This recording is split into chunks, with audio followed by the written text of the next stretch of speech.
Hello anime lovers, स्वागत है आपका वाइपर एनिमे एक्सप्लेन्ड चैनल पर। और आज हम शुरू करने वाले हैं एक धमाकेदार नए एनिमे को, जिसे अभी से साल का one of the best anime बताया जा रहा है, जिसका नाम है गाची याकुता। तो चलिए जानते हैं इस एनिमे की कहानी को एपिसोड नंबर 1 के साथ। एपिसोड की शुरुआत में ही हमें एक लाइन देखने को मिलती है कि ऐसा कहा जाता है कि अगर किसी चीज या सामान का आप अच्छे से ख्याल रखो तो उस चीज के अंदर सोल आ जाती है, लेकिन उसी सामान को अगर आप कचरा समझ के फेंक दो तब उसमें क्या आता होगा। इसके बाद हम एक शहर को देखते हैं जो कि शानदार लग रहा था। सबने सफेद और साफ कपड़े पहने हुए थे, जैसे इस शहर में गंदगी का नामो निशान भी ना हो। इसी शहर के एक घर में एक छोटी बच्ची थी जिसकी नई डॉल थोड़ी सी फट जाती है। उसे सिलकर आराम से ठीक किया जा सकता था, पर ये लोग काफी अमीर हैं तो ये नई डॉल खरीद सकते हैं और उस फटी डॉल को कचरे में फेंक दिया जाता है। हमें फिर से एक लाइन देखने को मिलती है कि इंसान किसी भी चीज को बड़ी आसानी से कचरा बना देते हैं, जैसे कि वो बिल्कुल बेकार है और अब उनके किसी काम नहीं आएगी। वो ऐसा दूसरे इंसानों के साथ भी करते हैं। खैर, ये कचरा टनल से होते हुए एक ट्रक में इकट्ठा हो रहा था और वो ट्रक इसे वेयरहाउस में ले जाके पटक देते हैं। इसी बीच हम एक मास्क वाले लड़के को भी देखते हैं जिसका नाम रूडो है और ये इस एनिमे का मेन कैरेक्टर है। रूडो वेयरहाउस के अंदर जाके कचरे में कुछ ढूंढने लगता है, लेकिन एक गार्ड उसे पकड़ लेता है। गार्ड समझ जाता है कि ये वही कचरा चोर है जो उनके सुंदर शहर को गंदा करने में लगा हुआ है। वो अलार्म बजा देता है और रूडो को सरेंडर करने को बोलता है, पर रूडो उन पे कचरा फेंककर वहां से भागने लगता है। वो लोग उस पर गोली भी चलाते हैं, लेकिन रूडो उनसे बच जाता है। वो काफी तेज था, एक गोली उसके हाथ को छूकर निकल जाती है, लेकिन फिर भी रूडो यहाँ से बचकर भाग निकलता है। बाहर आके रूडो मन में बोलता है कि मैं किसी का कुछ नहीं बिगाड़ रहा कमीनो। हम देखते हैं कि रूडो बस उस फटी हुई डॉल को लेने गया था। खैर, ये टाउन बहुत ही सुंदर था और लड़कियां आपस में बात कर रही थी कि तुमने सुना क्या, वो कचरा चोर कल भी आया था। आखिर कचरे की चोरी कौन करता है? वो जरूर ट्राइब फॉक में से कोई होगा। अब इनकी बातें एक आदमी सुन रहा था जिसके कपड़े थोड़े मैले थे, क्योंकि ये आदमी भी एक ट्राइब फॉक है। ये लोग ट्राइब फॉक वालों को बहुत नीची नजरों से देखते हैं। वो लड़कियां कहती हैं कि जरा देखो ये कितना गंदा लग रहा है, ये लोग हमारी जमीन पर आते ही क्यों हैं? खैर, वो आदमी रेक्टो एक गेट खोलकर यहाँ से बाहर निकल जाता है और हम देखते हैं कि यहाँ एक बड़ी दीवार बनी हुई थी और दीवार के दोनों तरफ जमीन आसमान का फर्क था। एक तरफ सब कुछ आलीशान और सुंदर था तो दूसरी तरफ सब कुछ गंदा,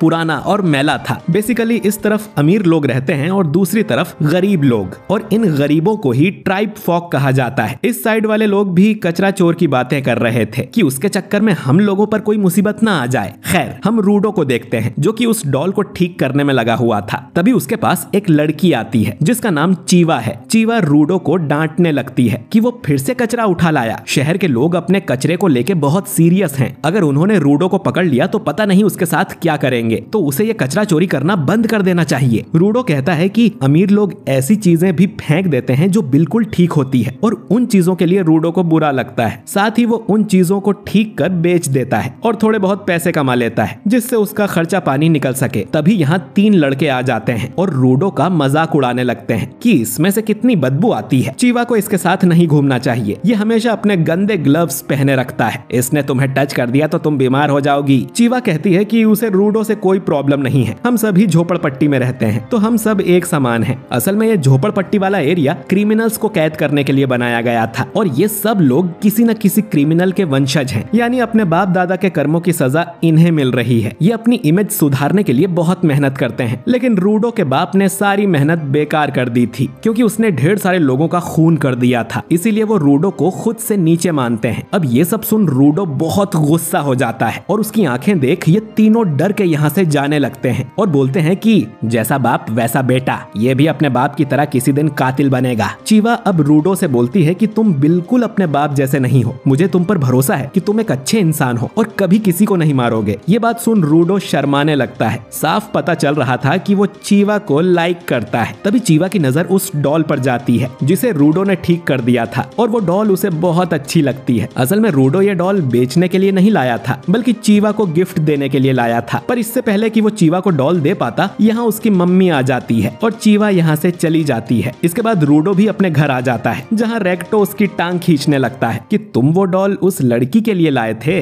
असल में उसने इनकी सारी बातें सुन ली थी। वो रूडो से कहता है कि उसे सीधे अपने प्यार का इजहार कर देना चाहिए, पर पहले ये बताओ कि कल रात को तुमने क्या गुल खिलाए हैं। रेक्टो रूडो से कहता है कि हम इतने गरीब नहीं हैं कि तुम कचरा चोर बनते फिरो, पैसे कमाने का काम मुझ पर छोड़ दो और अपनी लाइफ को रिस्क में डालना बंद करो। दोस्तों, रेक्टो ने रूडो को पाल पोस कर बड़ा किया है। वो उसका सगा बाप नहीं है, लेकिन उसके फादर जैसा है और रूडो उसकी काफी रिस्पेक्ट भी करता है और उसका बोझ हल्का करने के लिए ही रूडो ये चोरी कर रहा था। तभी रेक्टो नोटिस करता है कि रूडो के हाथ पर चोट आई है। वो रूडो को अपने ग्लव्स उतारने को बोलता है ताकि उसके हाथ पर पट्टी बांध सके। वो उसे चोरी करने से मना करता है क्योंकि अगली बार उसे गंभीर चोट लग सकती है। हम देखते हैं कि रूडो के हाथ बहुत ही अजीब से दिख रहे थे और इसके लिए वो अपने बाप को जिम्मेदार बताता है और इन हाथों को छुपाने के लिए ही वो हमेशा ग्लव्स पहनता है। रेक्टो बोलता है कि बड़ा क्राइम करने का मतलब है मौत की सजा और यहाँ मौत की सजा देने के लिए अपराधी को पिट में फेंक दिया जाता है। सदियों से यही परंपरा है। रूडो के फादर को भी पिट में फेंक दिया गया था, तो रूडो को खुद का थोड़ा ख्याल रखना चाहिए। रूडो याद करता है कि जब से उसने होश संभाला है तब से उसके हाथ काले हैं। कभी कभी उनमें बहुत ज्यादा दर्द भी होता है और लोग उसे अलग नजरों से घूरते हैं। तब रेक्टो ने उसे ये ग्लव्स दिए थे जिन्हें पहनने के बाद से रूडो का दर्द भी कम हो गया और वो रेक्टो का एहसान कभी नहीं चुका पाएगा। रेक्टो फिर से रूडो की टांग खींचने लगता है कि उसे जल्दी चीवा से अपने प्यार का इजहार कर देना चाहिए वरना उसे कोई और उड़ा ले जाएगा। दोनों इस बात पर बहस करने लगते हैं और हम देखते हैं कि इनके घर के बाहर कोई अनजान शख्स खड़ा था। अगली सुबह रेक्टो रूडो से कहता है कि थोड़ा स्माइल करना सीखो वरना अच्छे नहीं दिखोगे। इसके बाद रूडो उस डॉल को लेकर बाहर निकल जाता है और चीवा को ढूंढने लगता है। उसे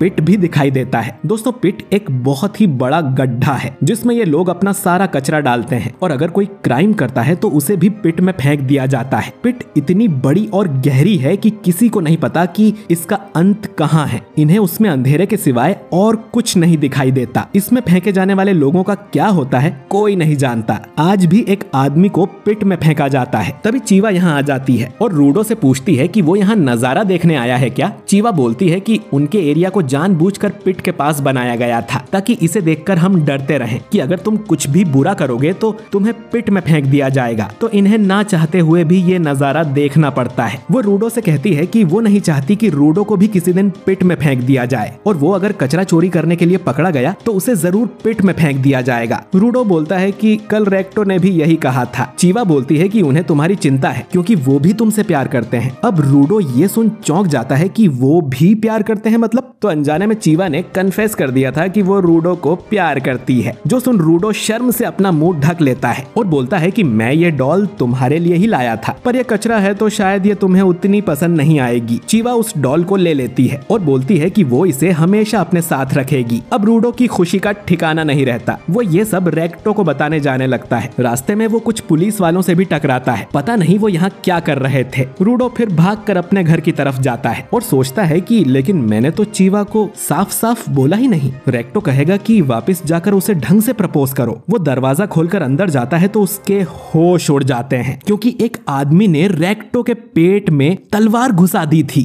रूडो गुस्से में उस आदमी की तरफ भागता है तो वो उसकी पिटाई करके उसे बांध देता है। उसके पास एक बुक भी थी जिसे लेकर वो यहाँ से जाने लगता है, पर वो रूडो को कुछ नहीं करता। रूडो को रेक्टो की आवाज आती है जो अब भी जिंदा था। वो रूडो से कहता है कि भागो यहाँ से और इस घटिया दुनिया को बदल दो। इतना कहते ही रेक्टो की डेथ हो जाती है। तभी यहाँ पुलिस वाले आकर रूडो को अरेस्ट कर लेते हैं। उन्हें लग रहा था कि रेक्टो को रूडो ने मारा है। रूडो उन्हें समझाने की कोशिश करता है लेकिन वो उसकी एक नहीं सुनते। आसपास के लोगों को भी ये बात पता चलती है कि बाप की तरह बेटा भी एक कातिल निकला। थोड़ी ही देर में रूडो को पिट के पास ले जाया जाता है। इसने न सिर्फ कचरा चोरी किया है बल्कि किसी की जान भी ली है, जो कि बहुत बड़ा पाप है। भले ही जिसे तुमने मारा है वो एक मामूली ट्राइब फॉक था, लेकिन जो भी मर्डर जैसा पाप करेगा वो इस पावन धरती पे रहने के लायक नहीं है। और इसीलिए रूडो को मौत की सजा सुनाई जाती है और कहा जाता है कि इस कचरे को तुरंत ही पिट में फेंक दिया जाए। टाउन के लोग भी यही नारे लगा रहे थे। रूडो को तो समझ नहीं आता कि ये सब क्या हो गया। वो भीड़ में चीवा को भी देखता है और उसे बताने की कोशिश करता है कि रेक्टो को किसी ने मार दिया है, तुम्हें उसके कातिल को ढूंढना होगा। पर चीवा बोलती है कि मैंने तुम पर भरोसा किया था, पर तुम सच में कातिल के बेटे निकले। चीवा उसकी दी हुई डॉल वहीं फेंक कर चली जाती है। लोग नारे लगा रहे थे कि इस कचरे को फेंक दो। रूडो बोलता है कि असली कचरा तो तुम लोग हो जिनमें खुद का अपना दिमाग नहीं है। तुम्हारे पास आंखें और कान हैं, लेकिन उनसे ना तो तुम कुछ सुनते हो ना देखते हो। तभी उसे भीड़ में वही आदमी दिखाई देता है जिसने रेक्टो को मारा था और इतने में ही रूडो को